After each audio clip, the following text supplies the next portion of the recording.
Hello बच्चों, let's see the question. State the contribution of Nirenberg and Mathai and second H.G. Khurana in field of genetic code. हमें Nirenberg और Mathai की contribution और H.G. Khurana की contribution के बारे में बात करनी है genetic code की field में. So key concept here will be genetic code.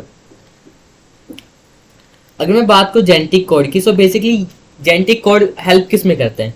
हमारे जेनेटिक कोड सबसे पहले हमारे प्रोटीन सिंथेसिस में हेल्प करें कि जेनेटिक कोड को रीड करके उसी का प्रोटीन लेके आए. तो बेसिकली ये टर्म गिवन किसने दी थी? ये टर्म गिवन बाय और concept the, term and concept given by George गैमो. Given by किसने दिया था? हमें जॉर्ज गैमो ने दिया था. जॉर्ज गैमो. बेसिकली उन्होंने बताया क्या था? जॉर्ज गैमो ने हमें बताया था कि हमारे जो लाइक जेनेटिक कोड है ना, वो ट्रिपलेट है. उन्होंने क्या बताया था? So what he propose that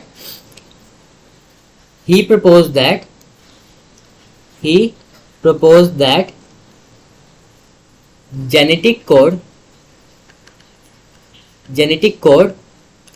are triplet. और इन्होंने और क्या बताया था? देखो हमारे पास 20 अमाइनो एसिड होते हैं. 20 अमाइनो एसिड होते हैं. अगर मैं सिंगलेट लूँ, अगर सिंगलेट लेता तो कितने? सिर्फ हमारे 4 हमारे वो हो पाते, 4 प्रोटीन कोड कर पाते, है ना. अगर मैं लेता इसको डबलेट, तो डबलेट लेते तो 14 इंटू 14 16 प्रोटीन कोड कर पाते. तो स्टिल 4 तो बच जाते ना प्रोटीन. तो उन्होंने बताया क्या कि हमारा जो जेनेटिक कोड है वो ट्रिपलेट में होते हैं and these triplet code for 60. सो अगर ट्रिपलेट की बात करूं तो हमारे पास कितने हो जाएंगे? 64 कोडोन्स हो जाएंगे जो कोड करेंगे 20 अमाइनो एसिड के लिए. 20 अमाइनो एसिड. सो यही किसने बताया था? हमारे गैमो ने बताया था. सो फर्स्ट क्वेश्चन बोला नीरनबर्ग और मेथाई के बारे में बताना, उनका क्या कंट्रीब्यूशन था. सो द नीरनबर्ग एंड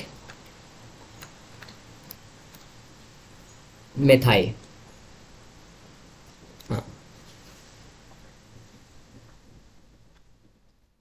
इन्होंने बेसिकली हमारे एक सेल्फ फ्री सिस्टम की जनरेशन करी थी. इन्होंने कैसे कि हम अपने आप ही क्या बना सकते हैं? प्रोटीन बना सकते हैं. वो कैसे बनाएंगे उनके बारे में बात करते हैं.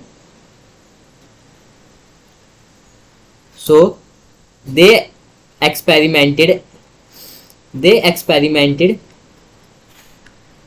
And propose that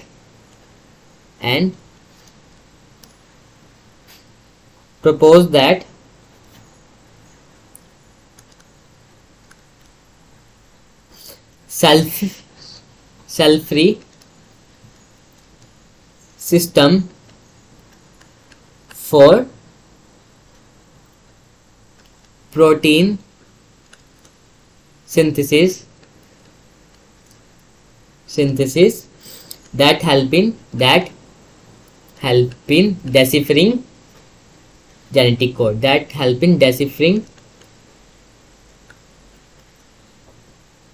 code.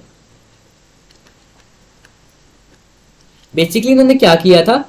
इन्होंने एक जैसे बिना किसी लिविंग ऑर्गेनिज्म की हेल्प लेके इन्होंने 1961 में किया था, प्रोटीन्स प्रोड्यूस कर दिए थे. सो इन्होंने क्या किया? सबसे पहले एक एक्सट्रैक्ट प्रिपेयर किया बैक्टीरियल सेल से. जो वो एक्सट्रैक्ट था बैक्टीरियल सेल का, वो क्या कर सकता था?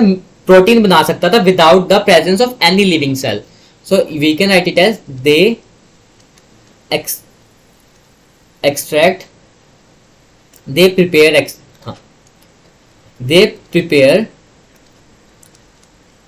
prepare extract from the bacterial cell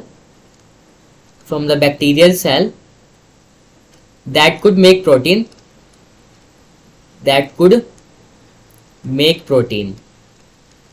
without presence of intact living cell.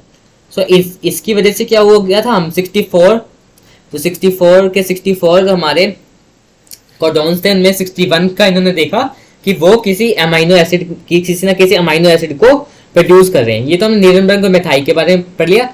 अब हम पढ़ेंगे एच जी खुराना के बारे में, Hargobin Khurana.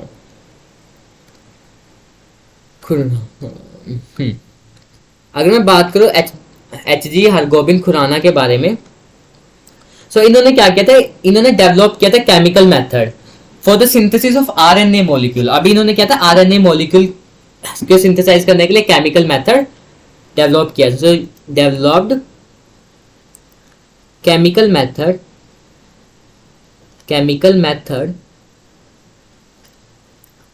For the synthesis of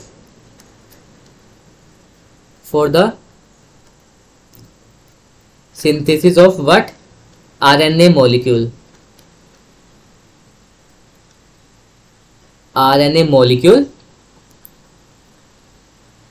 जो किससे मिलकर बनेगा, बेस पेयर से। So defined with base pair, so we can write it as defined with base pair.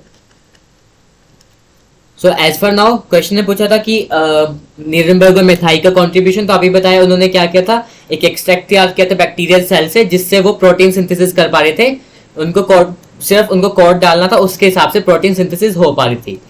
H G Khurana ने डेवलप किया था chemical method for the synthesis of RNA molecule, जो जैसे बेस पेयर बना के हम एक आरएनए का मॉलिक्यूल बना सकते हैं। Hope you understood that. Best of luck.